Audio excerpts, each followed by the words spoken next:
सुधा समाधान।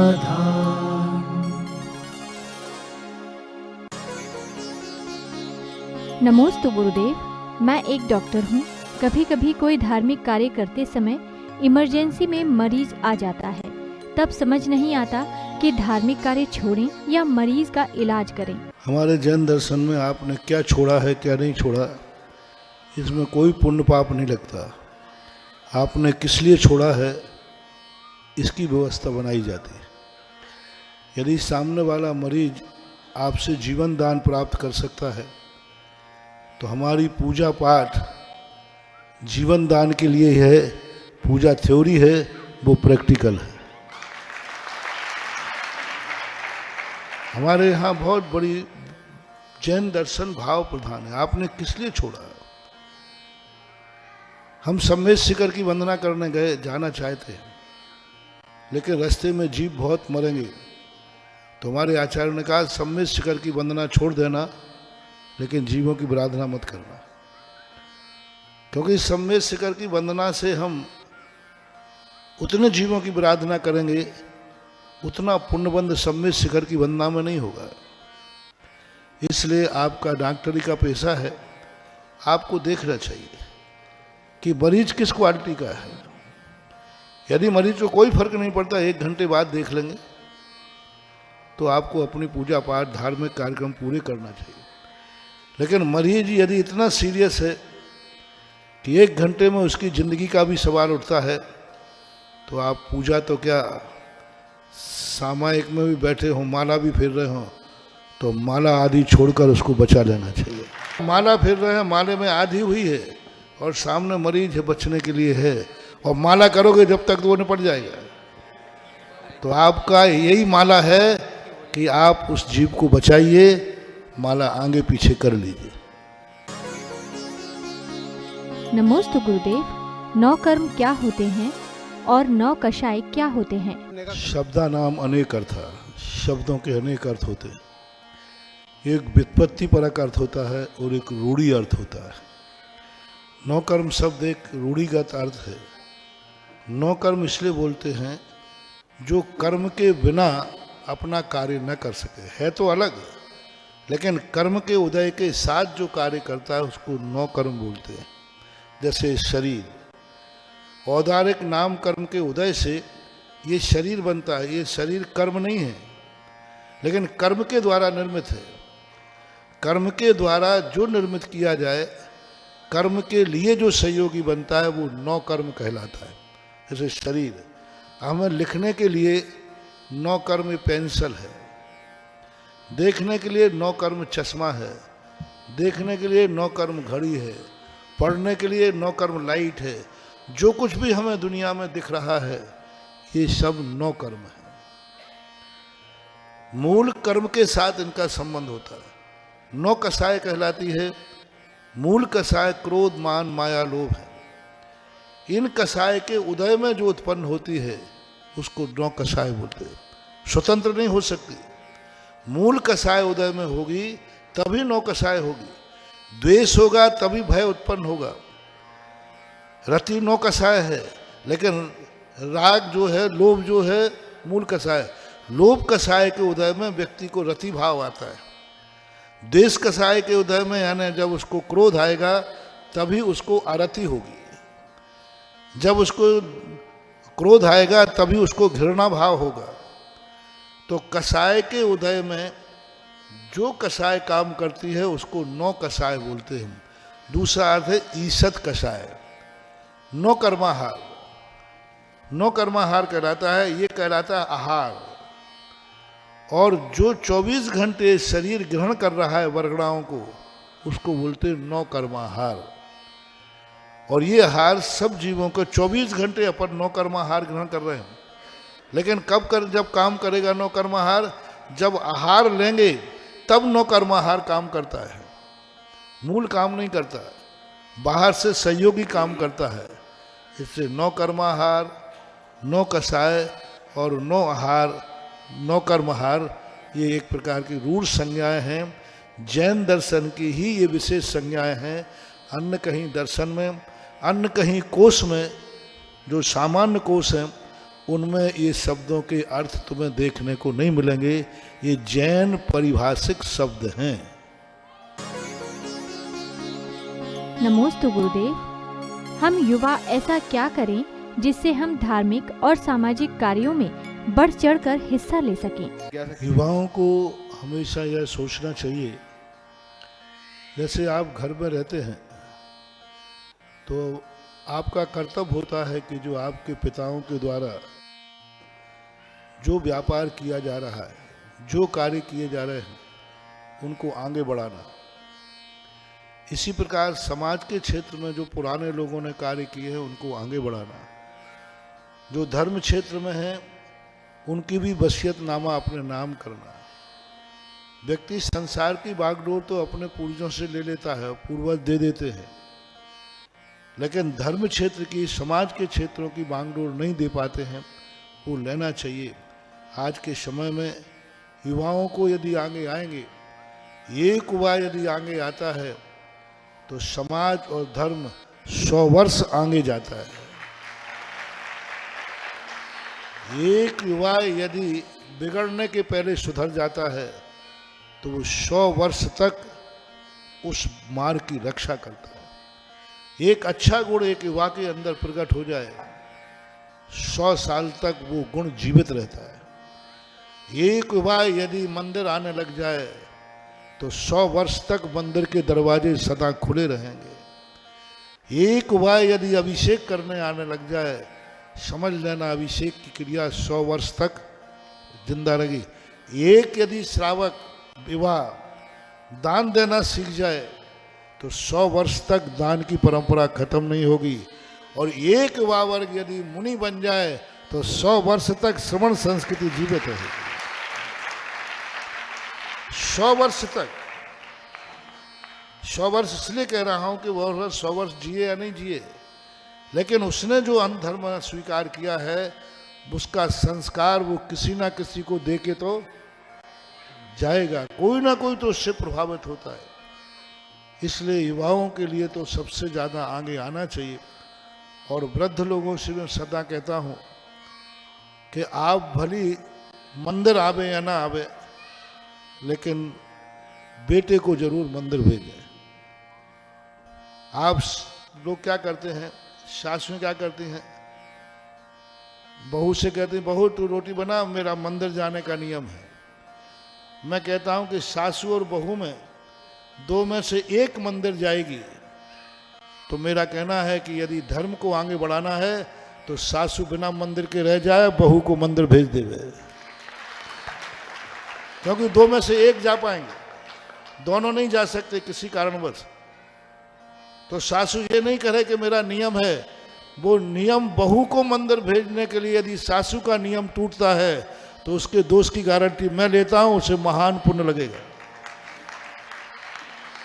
इसलिए नियम टूट गया कि या तो महाराज बहू जाएगी या मैं जाऊंगी, और बहू को भेजते हैं तो मेरा नियम टूट जाएगा। तो तुम्हारे नियम तोड़ने में उतना दोष नहीं लगेगा जितना बहू को मंदिर भेजने में लगेगा। हर धार्मिक कार्यक्रमों में आगे करो जवानों को, युवतियों को, बच्चियों को। यदि पिता और बेटे में दो में से एक जा सकता है मंदिर सुनने, दोनों में से एक प्रवचन को जा सकता है, तो मेरे सारे बुढ़ों से कहना है कृपया करके आप मत पधारो, बेटे को भेज दो। वरना प्रवचन सुनने आपकी दुकान भी खोलना है, प्रवचन भी जाना है, तो मेरा सारे वृद्धों से कहना है आप कृपया करके दुकान पे भेजिए, बैठिए और बच्चे को आगे भेज दीजिए। तो ये धर्म की संस्कृति चलेगी। धर्म कार्यों में बच्चों को आगे करोगे। सेठ सुदर्शन जब घर से निकलता था मंदिर को, पहले सबको घर से मंदिर भेजता था। सब कहते थे आप पिताजी आप मंदिर जाइए, नहीं नहीं पहले आप लोग। पूरे सारे लोग मंदिर चले जाते थे, तब बाद में वो मंदिर जाता था। यही उसका नियम था। जब तक सब लोग मंदिर नहीं जाएंगे मैं मंदिर नहीं जाऊंगा, और बिना मंदिर के मैं भोजन नहीं करूंगा। यदि घर के ये जितने बुढ़े बुढ़ियां हैं ये सुधर जाएं, ये एक नियम ले लें, जब तक मेरे घर की बहू मंदिर नहीं जाएगी मैं मंदिर नहीं जाऊंगी। महरोने की बहुओं पर अभी इतना विश्वास है, इतनी बिगड़ेल नहीं है। यदि सासू ये नियम ले ले तो 90% बहुएं मंदिर आने का नियम ले लेंगे। पिता ये नियम ले ले कि सारे बेटे जो हमारे हैं वे भगवान का अभिषेक करने जाएंगे तो ही मैं भोजन करूंगा, तो 99% बेटे अभिषेक करने आ जाएंगे। महरोनी पर मुझे इतना विश्वास है। जय हो गुरुदेव महाराज श्री। लेकिन ये वृद्ध लोग जो हैं आने ही नहीं देते उनको। हमारा नियम है, अब तुम तो छोड़े छपाटे, अभी खेलो खाओ, अभी हमारा तो बुढ़ापा है। नहीं, तुम्हारा बुढ़ापा इसी में सफल है कि मरने के पहले बेटे को अभिषेक का लोटा पकड़ा जाओ। तो युवाओं का बहुत बड़ा दायित्व है, और अभी युवाओं के संबंध में हम थोड़ी देर बाद आपको बताएंगे कि आज यहाँ पर युवाओं का भी संगठन हो रहा है। महरोनी में सारे दरवाजे खुल रहे हैं सब तरफ के। अब देने के लिए आया हूं तो मैं छप्पड़ फाड़ के दूंगा। पहले दिन मैंने कही थी, मैं यहाँ आया हूं पोज बन के, तुम्हारी पोजीशन बनाने के लिए आया हूं। जो अपनी पोजीशन बना लेगा तो मेरा आने का लाभ उसे मिल जाएगा, और जिसने मेरे आने पर अपनी पोजीशन बिगाड़ ली वो जाने उसका। फिर मैं कुछ नहीं बोलूँगा, वो कहाँ जाके गिरेगा पता नहीं। और जो व्यक्ति मेरे आते ही अपनी पोजीशन बना लेगा, उसकी पोजीशन दिन दूनी रात चौगनी बनती ही जाएगी। और जो नहीं बनाएगा, हमारे लिए तो कोई घाटा होने वाला नहीं है, और यशोदय को भी कोई घाटा होने वाला नहीं है। कोई फर्क नहीं पड़ने वाला। फर्क पड़ेगा तुम्हारी खुद की जिंदगी में।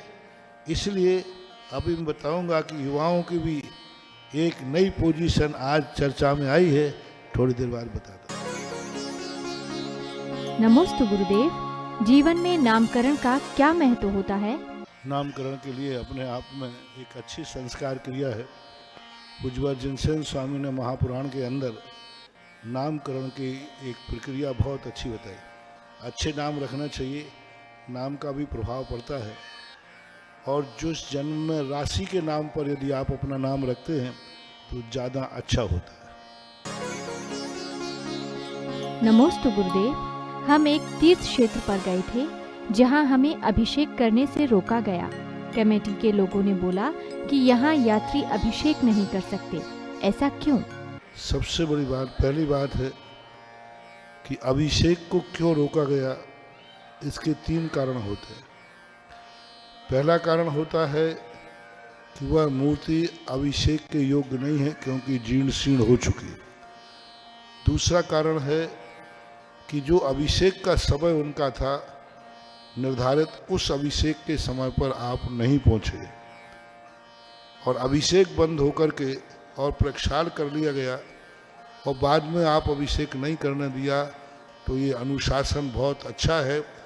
आपको अभिषेक नहीं मिला, इसमें कोई दोष नहीं है, लेकिन उन्होंने अभिषेक के नियम का पालन किया कि इतने बजे ही हमारे यहाँ अभिषेक होता है, तो वो कोई दोष के अंतर्गत नहीं आता। तीसरा कारण है, किन्हीं प्रांतों में परंपरा एक गलत है कि वहाँ किसी को अभिषेक नहीं करने दिया जाता।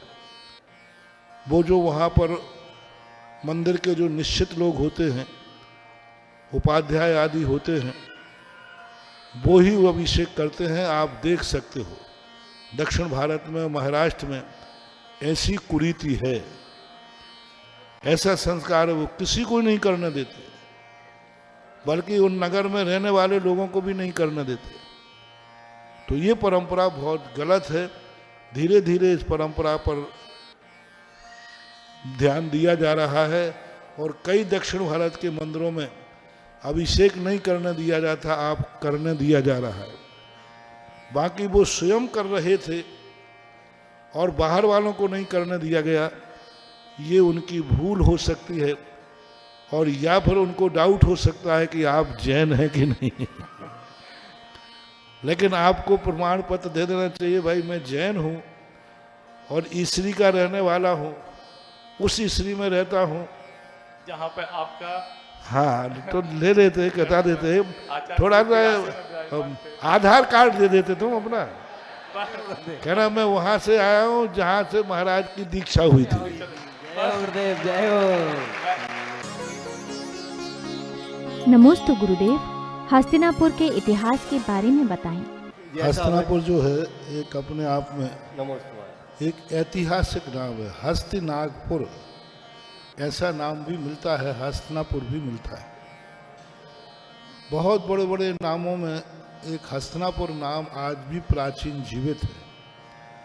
वर्तमान में जो शास्त्रों में नाम मिलते हैं बहुतायत वो नाम बदल गए या समाप्त हो गए।